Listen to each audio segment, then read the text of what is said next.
আসসালামু আলাইকুম। আপনাদের রেসিং পিজনের বাচ্চাগুলো আমাদের কাছে কতটা যত্নে থাকে সেটা আমি জানানোর চেষ্টা করব, আপনাদের দেখানোর চেষ্টা করব। এই ভিডিওতে সম্পূর্ণ দেখবেন। যারা আমাদের কাছ থেকে কবুতর নিবেন ভাবছেন তারা অবশ্যই ভিডিওটা দেখবেন। অনেকে আমাদের কাছ থেকে কবুতর নিচ্ছে। সারা বাংলাদেশে আমরা কবুতরগুলো ডেলিভারি দিয়ে থাকি বাসের মাধ্যমে। সারা বাংলাদেশে আলহামদুলিল্লাহ আমরা পাঠিয়ে থাকি। আর এটা কিন্তু আজকে থেকে না, সেই 2020 সাল থেকে আমি কবুতর পাঠাচ্ছি। 2019 সাল থেকে কবুতর কিন্তু বাইরে পাঠাচ্ছি। দীর্ঘ প্রায় 6-7 বছর হয়ে যাচ্ছে। এই লং সময়ে আপনাদের যে ভালোবাসা পেয়েছি সেটা অকল্পনীয়, অবিশ্বাস্য। অসংখ্য ধন্যবাদ। জাযাকাল্লাহু খাইরান। আল্লাহ পাক রব্বুল আলামিন আপনাদের ইহকাল এবং পরকালে উত্তম প্রতিদান দান করেন। এখন যে মূল আলোচনাটা সেটা হচ্ছে আপনাদের কবুতর আমাদের কাছে কেমন যত্নে থাকে। অনেকে ডিমের মধ্যে বাচ্চা থাকে, ওই সময়টাতে কিছু টাকা দিয়ে রাখে। অনেকে বাচ্চা ফুটেছে, দিয়ে রাখে কিছু টাকা।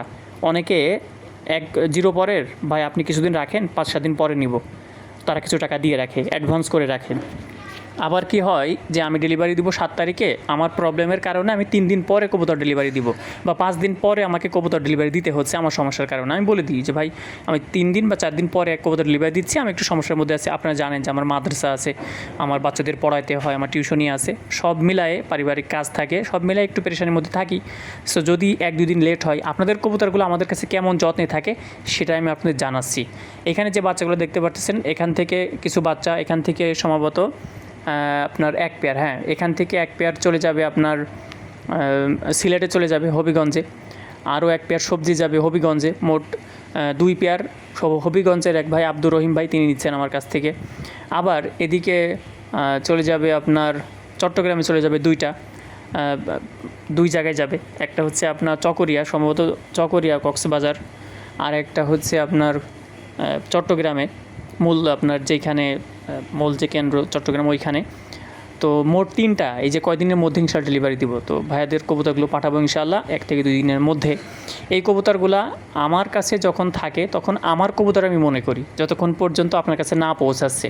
আর আপনার কাছে কবুতর পৌঁছানোর পরেও ওই দায়িত্বটা আমার থেকেই যায় যতদিন পর্যন্ত আপনি সফলতা না অর্জন করতে পারছেন। অর্থাৎ কবুতর কালেক্ট করার পরে কবুতর থেকে ভালো ডিম বাচ্চা পাওয়া, প্লাস কবুতর বিক্রি করা, কবুতরের খাবারের খরচটা উঠানো, যতদিন পর্যন্ত আপনি এটা না পারছেন ততদিন পর্যন্ত সার্বিক সহযোগিতা আপনাদের দিয়ে যাওয়া, এটা আমি কর্তব্য, এটা আমি আমার দায়িত্ব মনে করি।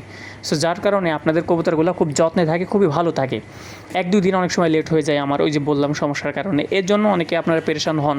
আবার অনেকে বলেন যে ভাই আপনি আরও রাখেন। আবার কিছু কিছু ভাই রয়েছে আমার কাছে 5 মাস কবুতর রেখে নিয়েছে বাচ্চা, 5 মাস কবুতর রেখে দিয়ে একদম অ্যাডাল্ট কবুতর আমার কাছ থেকে নিল। আমি কিন্তু তার কাছ থেকে বেশি টাকা আমি নিইনি। হ্যাঁ, তিনি আমাকে 500 টাকা দিয়েছিল সম্ভবত, 1,000 টাকা আমাকে অ্যাডভান্স, 1,000 টাকা সম্ভবত বেশি দিয়েছিল আপনার, ওই যে 5 মাস আমি রাখলাম এর জন্য। তো এইটা তো আসলে ওইভাবে হয় না, তারপর আমি রেখে দিয়েছি। আপনাদের কবুতরগুলো আমার কাছে খুবই যত্ন থাকে, খুবই ভালো থাকে। স্ক্রিন দেখতে পাচ্ছেন। আর এই বেবিদের যখন খাবার খাওয়া শেষ হচ্ছে তখন এই বেবিদের খাবারগুলো আমরা সরিয়ে রাখি। আবার যখন আবার দ্বিতীয় টাইম যখন এদেরকে আবার খাবার দিই, তখন কিন্তু তাদেরকে খুব ভালো মতো পেট পুরে খাবার দেওয়া হয়, যাতে করে ওদের রুচি ঠিক থাকে। এটা কিন্তু খুবই জরুরি। অল টাইম বাচ্চাদের সামনে খাবার দিয়ে রাখা যায় না। অনেকে মনে করে যে অল টাইম খাবার দিয়ে রাখলে হয়তো বাচ্চার গ্রোথ ভালো থাকবে, এটা কোনোদিনও নয়। বরঞ্চ বেশি খাবার খাওয়ার ফলে কবুতরের পেটের যে সমস্যাটা এটা দেখা দিবে, কবুতর লুজ ড্রপিং করবে, কবুতরের থেকে শরীর থেকে অনেক পানি বের হয়ে যাবে, কবুতর কিন্তু একটা সময় দুর্বল হয়ে পড়বে। এজন্য আমাদের কি করতে, আমরা এই যে খাবার পেট পুরে খাওয়া দিয়ে নিয়ে এই খাবারটা সরিয়ে রাখবো।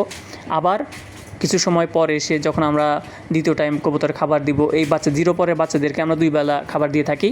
আর যখন বাচ্চা একটু বড় হয় তখন আমরা 1 বেলা খাবার দিই। কারণ এই বাচ্চাগুলো যারা নেবেন তারা কবুতর ফ্লাই করাবেন, টসাসাড়ি করবেন, যার কারণে অতিরিক্ত মোটা বা অতিরিক্ত তেল যাতে ওদের শরীরে জমা না হয়ে যায়, ফ্যাট যাতে জমা না হয়ে যায়, এই জন্য আমরা কী করি, আমরা ওদেরকে 1 বেলা খাবার দিই যখন কবুতরটা একটু বড় হয়। আর যখন 0 বা একদম ছোটো থাকে, ছোটো ছোটো পশম, এই যে এখন যে বয়সে রয়েছে, এই বাচ্চাদেরকে আমরা 2 বেলা খাবার দিয়ে থাকি। এটা খুবই যত্নে রাখি। এবং মাল্টিভিটামিন, যে ভিটামিনের যে কোর্স, ক্যালসিয়ামের যে কোর্স, এরপরে কৃমি কোর্স, এই প্রত্যেকটা বিষয় আমরা করিয়ে তারপরে আপনাদের হাতে কিন্তু এই বাচ্চাগুলা দিয়ে থাকি। এজন্য আপনারা কোনো চিন্তা করবেন না, কোনো টেনশন করবেন না ইনশাআল্লাহ।